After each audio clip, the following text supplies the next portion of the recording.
The Angels are an unmitigated disaster.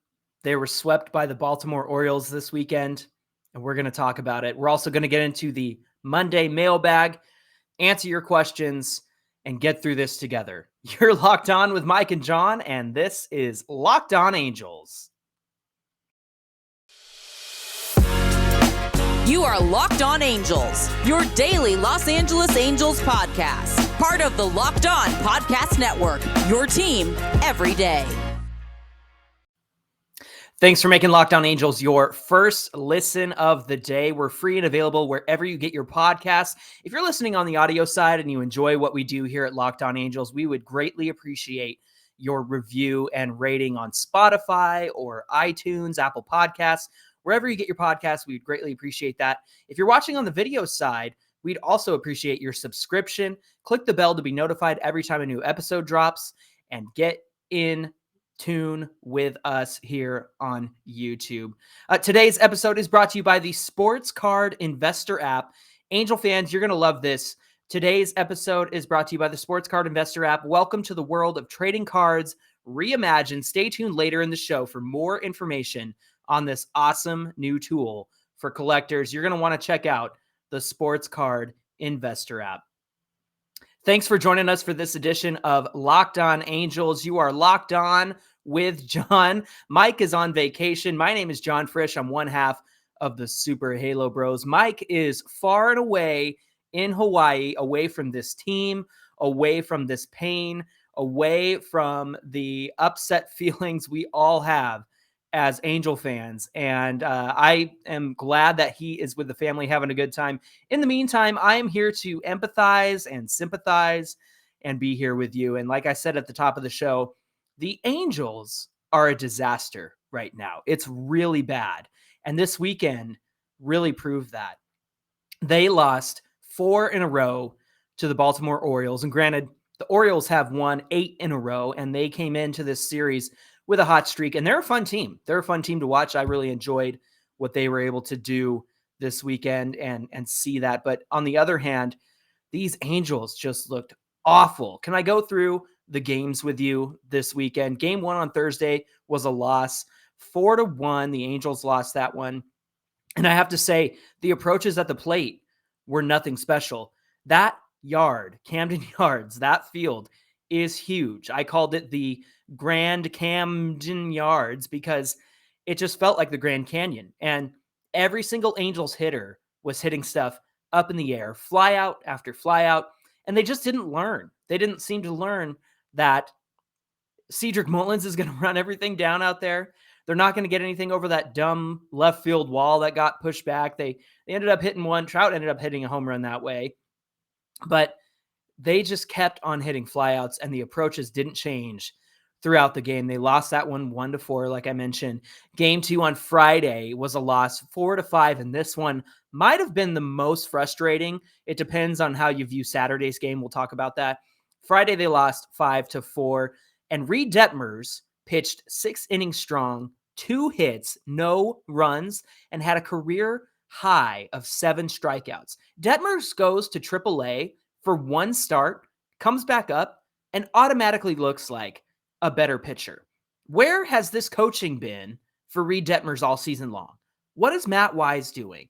What's happening with this team?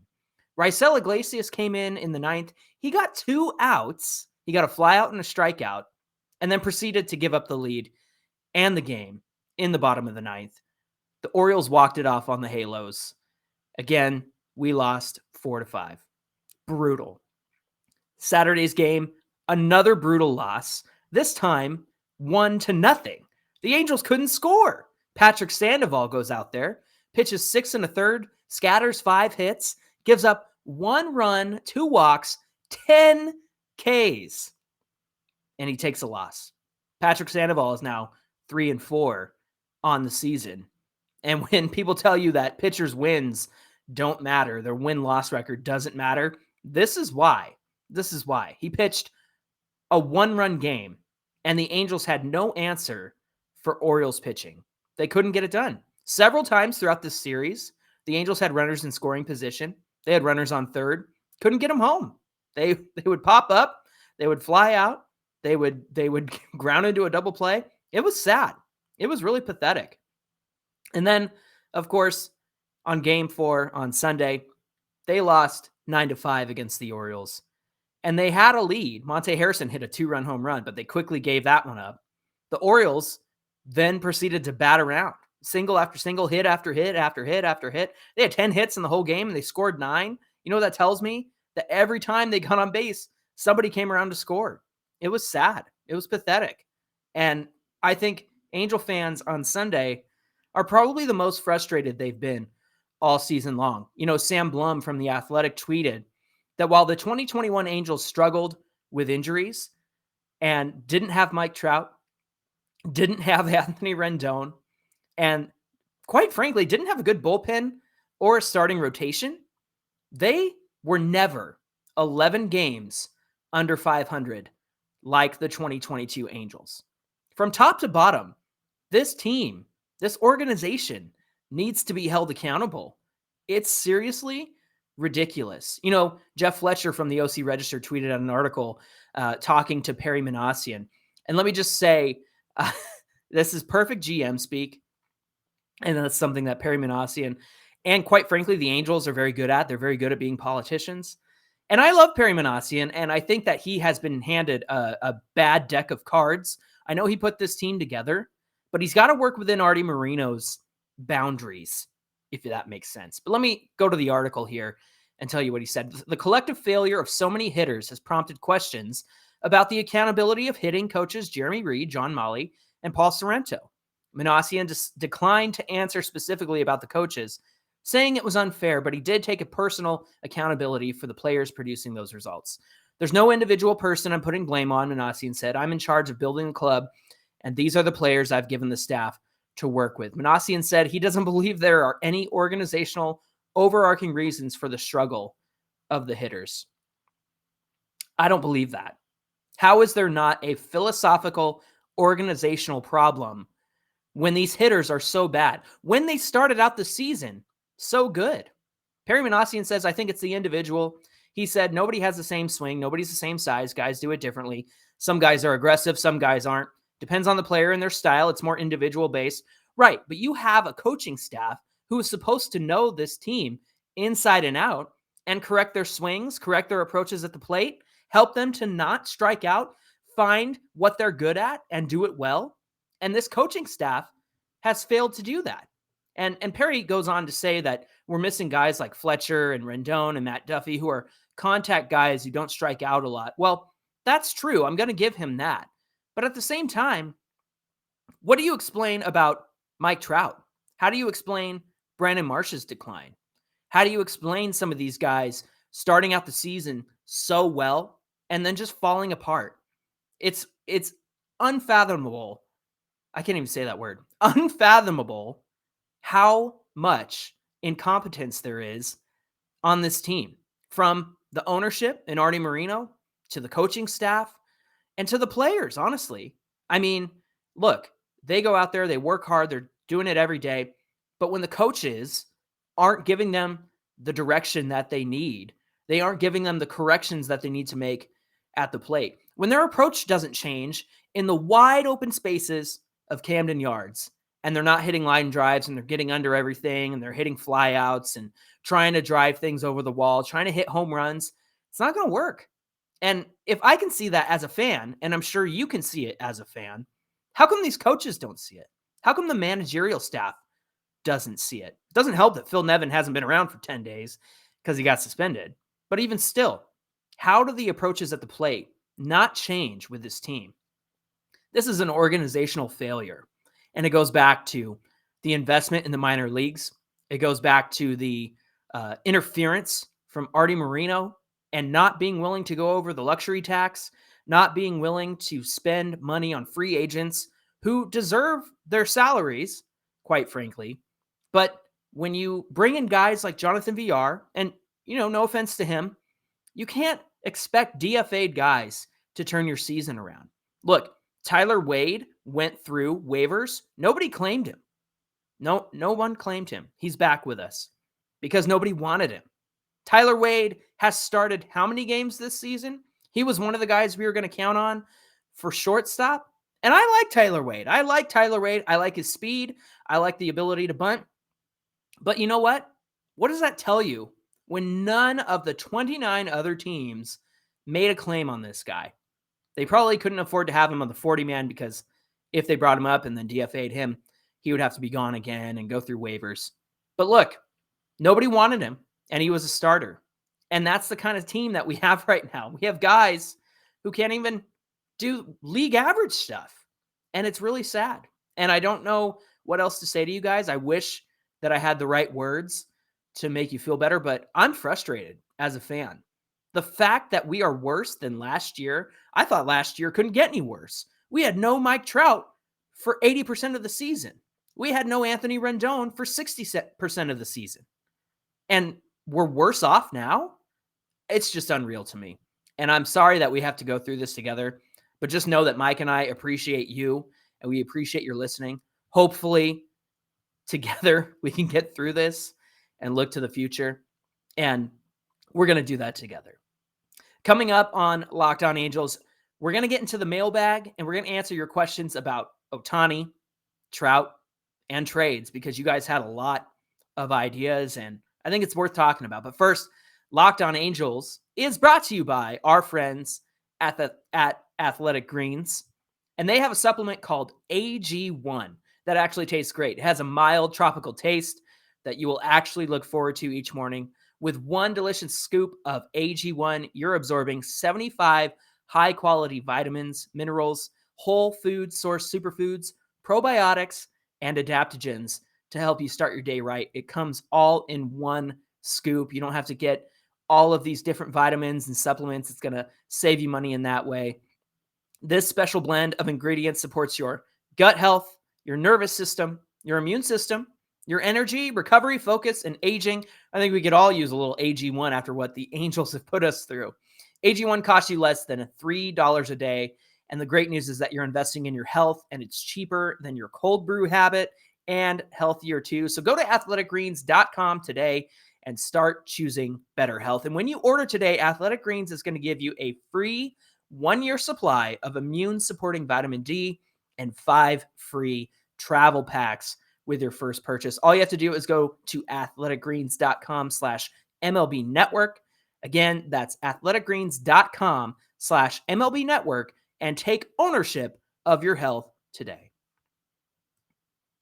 We really appreciate you making Locked On Angels your first listen of the day. I am flying solo right now. My name is John Frisch. I'm one half of the Super Halo Bros. Like I said, Mike is far and away in Hawaii with the family. He had to get away from this Angels team. I put out the feelers this weekend for some questions for our Monday mailbag, and I appreciate all of the responses. There were a lot of them, and I want to get into them with you right now. So let's start right here. We've got at Keegan Lund Casanova on Twitter and Connor.Vogel.750 that kind of had similar ideas. And Casanova said, am I alone in saying that, especially after the sweep today, I've officially lost all hope for this year? At what point do we look to start fresh and trade Trout and or Ohtani and give them an opportunity to win elsewhere while also getting a jump start on the rebuild? Connor Vogel said, are we getting to the point where we tear it all down and trade everyone? Same thing each year. You guys, I think that Connor and Casanova both hit the nail on the head with how we are all feeling as Angel fans. I think we're getting to a point where we have to consider some moves. Now, whether that's Trout or Ohtani, I mean, we'll talk about that. But at this point, what's the incentive for these guys to move forward? What's the incentive for Perry Minasian to trade and get better? I know Mike Trout has said there's a lot of season left, but the window is closing, in my opinion. Speaking of Ohtani, let me go to this series of questions here. I put 4 of them on the screen if you're watching on the video side. But Nolan M_5 said, do the Angels trade Ohtani this year and get a big haul for him? 81 Oloa on Instagram said, is it time to trade Ohtani before we lose him in free agency? Bases_loading on Instagram said, is it time to be realists and start thinking about trading Ohtani? Pods are a great fit. And then Nick Smallwood's response, should they trade Ohtani next year? Well, look, those Questions makes some very good points. We have Ohtani for the next year and a half. His value right now will probably never be higher. In fact, he's owed about $5 million or so this season, and that's a very affordable contract for anybody who would want to take that on. And if the Angels want to get maximum value for Ohtani, I think now's the time to pull the trigger. I'd hate to see it personally because I love Ohtani, but I think I love winning more. And this is not Ohtani's fault at all. Just by the way, I need to put that out there. This is not Ohtani's fault. He's doing exactly everything that he needs to be doing. He is an MVP candidate again this year. He won it last year, and he's doing everything right. The fault lies on the Angels and the contracts that they've given out, their unwillingness to go over the luxury tax to spend on players and giving contracts to the likes of Justin Upton and Anthony Rendon, previously Pujols, and even Mike Trout's contract, which was a good contract for us because we wanted to lock him down. It's really tied our hands. And now it's kind of put the Angels in a position where, what do we do? How do we keep Ohtani on this team? Look, Ohtani is on this team for $5 million, and we're still bad. And so if you keep him around and pay him $40 more million on that doesn't seem like a recipe for success. So I think I'm with a lot of you guys that it might be time to trade him, honestly. And look, they might want to finish out this season and start next season with Ohtani and see how 2023 goes, because he won't be owed that much money again until the extension or the new contract, whatever he gets. So he still will be very affordable next season. So you could trade him right now for a lot of value, or you could wait and see how next season is going to go and then maybe trade him at next year's deadline if you're staring down the barrel of another losing season like this year. But like I said, Ohtani's value has never been higher. Let's go to this question. Hey, my father-in-law, Alan Howe on Instagram said, what do you think you could get by trading Ohtani right now? Look, somebody said Padres. I think you go to the Yankees, you look at their top 5 prospects, and I hate to say it, but maybe you even talk to the Dodgers, because look at how many Dodgers players have been traded out of their system and how well they're doing right now. You look at the Nationals. You look at somebody like Yordan Alvarez with the Astros, who came from the Dodgers system, and he is in the conversation for MVP because he's crushing it as a DH and an outfielder. So I think the Dodgers are probably the best direction to go if you're going to move Ohtani, because think about the position that they're in. They could benefit from a great bat and another great arm in that rotation, and somebody who's going to get them to the playoffs and probably help them win a World Series. I hate to say it. I love my Halos, but they do not build players in the way that the Dodgers do when it comes to minor leagues and the way that they get treated and the development. They've invested in player development. We haven't. And that's why their minor league system is so good. You might even get some guys right now on the Dodgers who could come and instantly help the Angels. So I think that it might be worth a deeper dive into what would you get for Ohtani. I think that's something that we can do this week. Let me go to the next question here. 1LV Halo fans response on Instagram. He said, will the Halos be able to sign Ohtani long-term? That's a good question. Honestly, Artie Moreno will probably try to get Ohtani to stay. But you know what that does? And again, this is not Ohtani's fault. I just want to make that clear. I know we have a lot of Ohtani fans. I'm a big Ohtani fan. If Artie Moreno tries to get Ohtani to stay and pays him what he wants to make, then that really ties the hands of the Halos for the next couple of years, however long that contract is. And like I said a minute ago, if you can't win with Ohtani earning $5 million, how are you going to win with him earning $45 million? I just don't see it happening.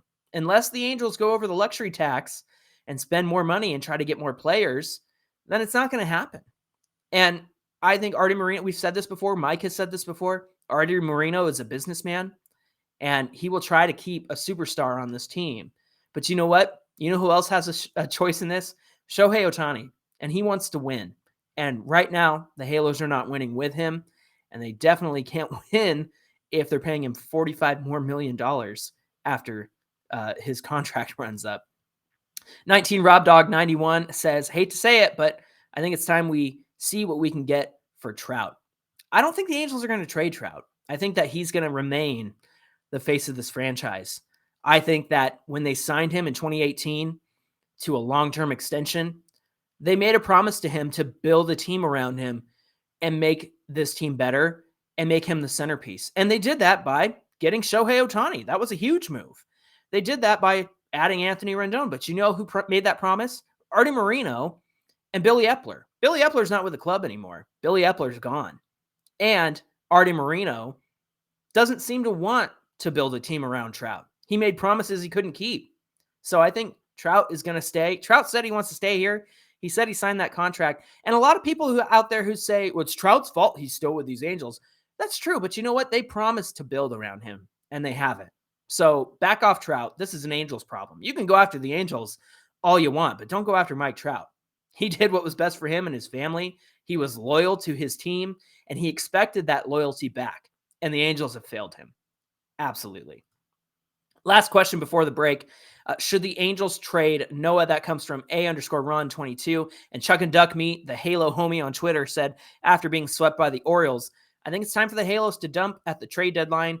Who do you think we should trade? Well, I think when it comes to that Noah Syndergaard question, I would actually like to see the Angels keep him because I think that he would re-sign with the Halos for next year and maybe have a longer-term contract. I think he's an arm that you keep around. I think he's appreciated the fact that the Angels gave him a chance to get better and get right again, and he's figuring it out.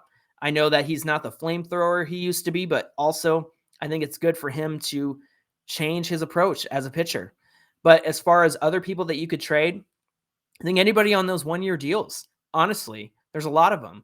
And I think it's time to I think it's really time. If you're not here long-term, then I think you're gone. I know Michael Lorenzen's hurt right now, and perhaps he could be an arm that could be helpful somewhere else. It's just really anybody who is not here long-term. Matt Duffy might be another one. Some people have said Taylor Ward. I'm not quite on that train yet, but again, if you're here on a short-term deal and possibly even Syndergaard, I know I said I would want to keep him around, but honestly, I could see him going too. I think that if you're on shorter than a one-year deal, then I think that you're up for a trade piece. And the problem is that the Angels aren't going to do anything to get better now, like getting a big arm for the bullpen. They're going to get stuff for next season and the year after and the year after that. So I think the Angels are sellers at the deadline, to be honest. And I think that's how this trade deadline is going to go. Very disappointing. Shouldn't have been this way, especially after the start that we had. But I want to talk about next is the coaching staff, the players. You guys had a lot of questions about that. So we'll get to that in just a second. But Locked On Angels is brought to you by the Sports Card Investor app. I want to welcome you to the world of Sports Card Reimagined. Now, if you grew up collecting baseball cards, Mike and I grew up collecting baseball cards. So this is an app that we really love because back in the day, you had to get the magazine that told you the value of your cards. And it was probably outdated by the time that you got it, but not with the Sports Card Investor app. You can check the value of your favorite cards, find great deals, and profit from your card collecting hobby. It's available for free in the Google Play Store and the Apple App Store. The Sports Card Investor app is a must-have for baseball fans. So if you're a casual card collector and just want to know, what prices your cards are, or if you're looking for an investment opportunity, this could be the app for you. The Sports Card Investor app is for you. So this app is the card collector's most powerful resource. So go and download the Sports Card Investor app today. Find out how much your card collection is worth.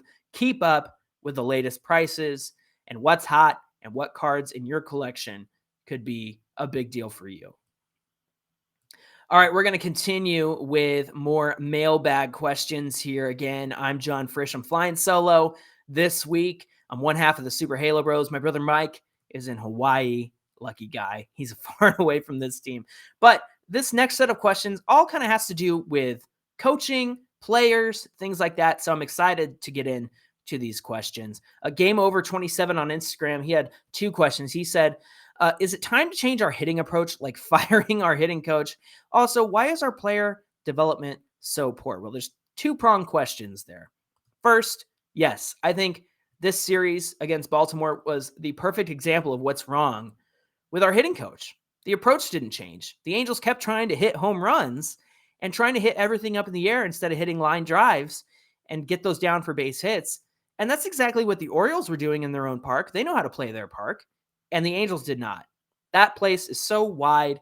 The angles on the walls are weird. You got that left field wall that's pushed back this season, and nothing changed in the approach to the Halos. And again, going back to that Perry Manassian article, he doesn't want to put the blame on these hitting coaches and the pitching coaches.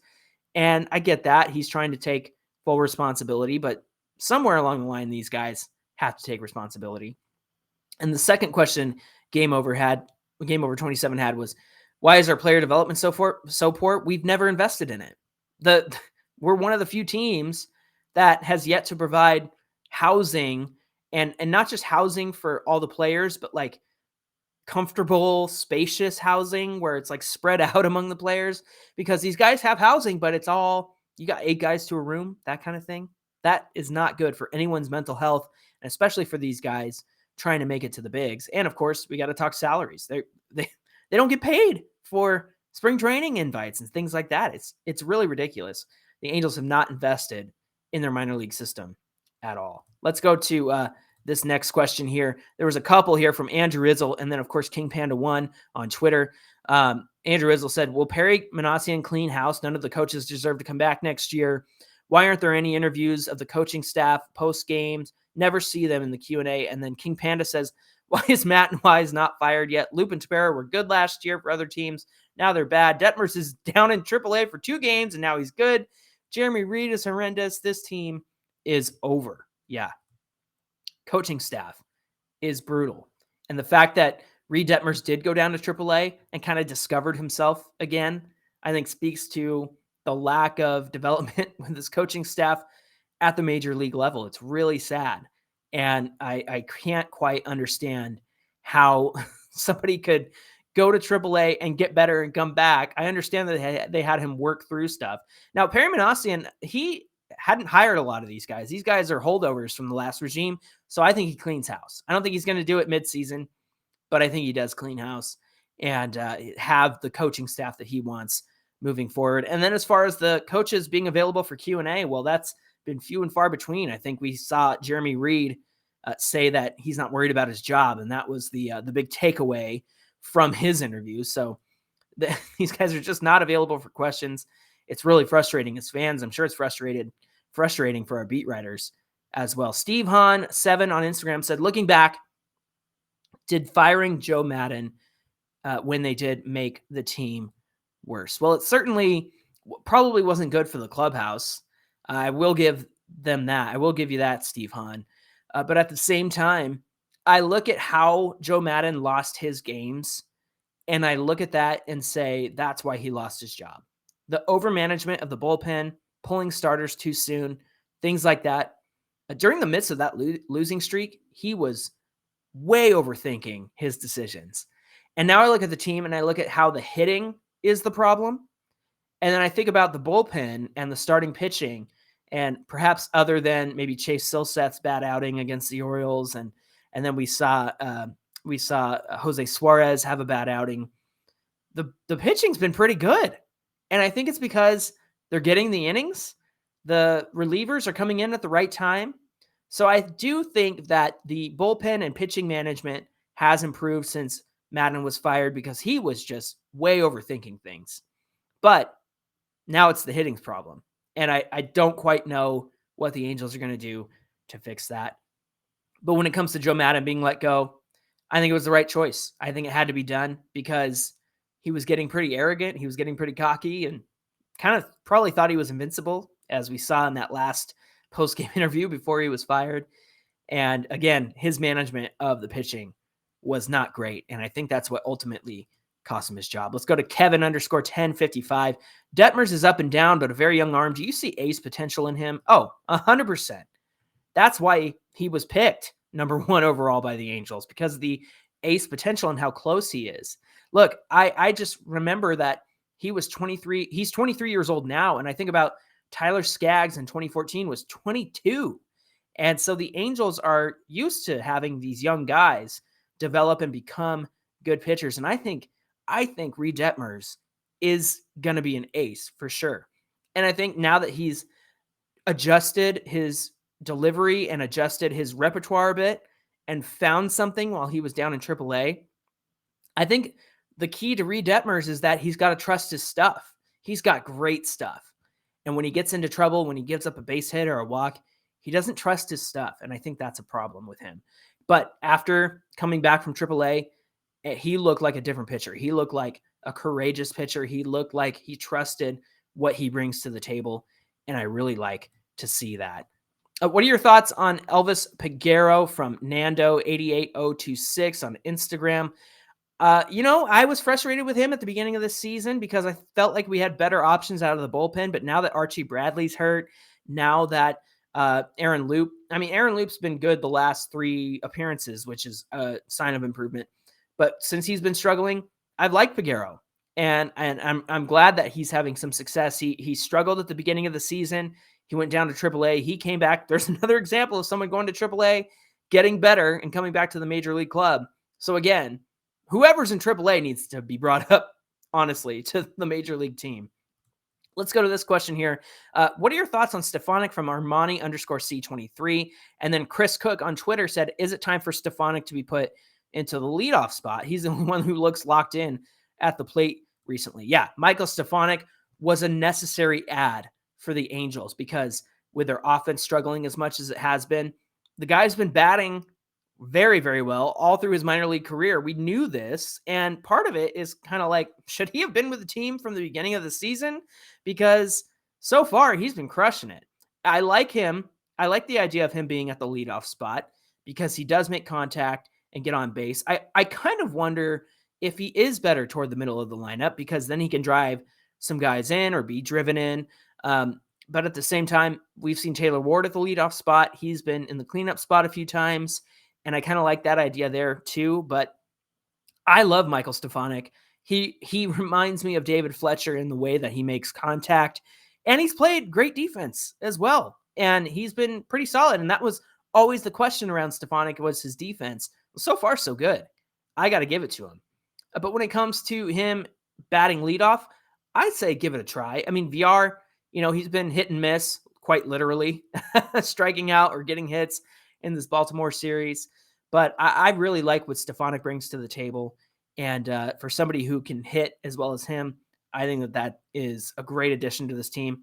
I'm going to say it again, bring up Joe Adell, because even though his batting average isn't quite there, the OPS is very solid. He's making great contact when he does make contact, and he's very a big threat as an offensive hitter. So bring him back up too. We need all the hitting help that we can get.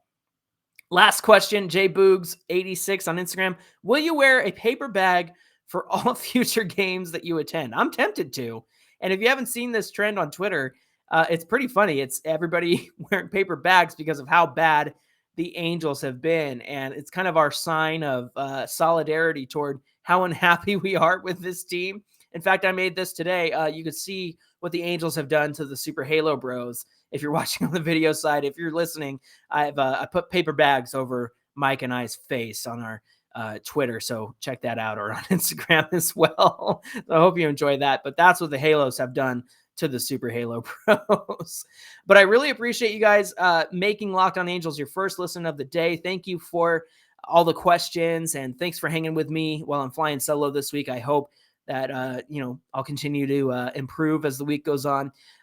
Now that you've made me your first listen of the day, how about making your second listen of the day, the Locked On MLB Prospects Show? Host Lindsey Crosby is a prospect encyclopedia. He's going deep on the MLB stars of tomorrow, which you're going to want to know because of the draft coming up and things like that. It's free and available wherever you get your podcasts, so be sure you check out the Locked On MLB Prospects Show. Hey, I just want to give you a reminder that you can follow us on Twitter at Locked On Angels. You can also connect with Mike and I on Twitter and Instagram at Super Halo Bros. There's no game today, fortunately, Halo fans. So please take the time for your mental health. I'm begging you for your health. Please take some time away from baseball, this team, and the way they drive us nuts. There's no game today. Just do something fun this evening instead of watching well, you don't have to watch the Angel game because there's not a game, but do something for yourself this evening, if you will. Tomorrow on Locked On Angels, we are going to begin a multi-part, multi-episode discussion of where the season went wrong for the Halos. And starting tomorrow, we're going to look at what changed for the hitting and how they've become so very bad. We're going to do a deep dive, and I promise you it will be worth it. We've done a lot of research, and it's going to be a really great discussion. I hope you'll join us. Until then, my name is John. I appreciate you guys again, and we'll see you here tomorrow for more Locked On Angels. Thank you.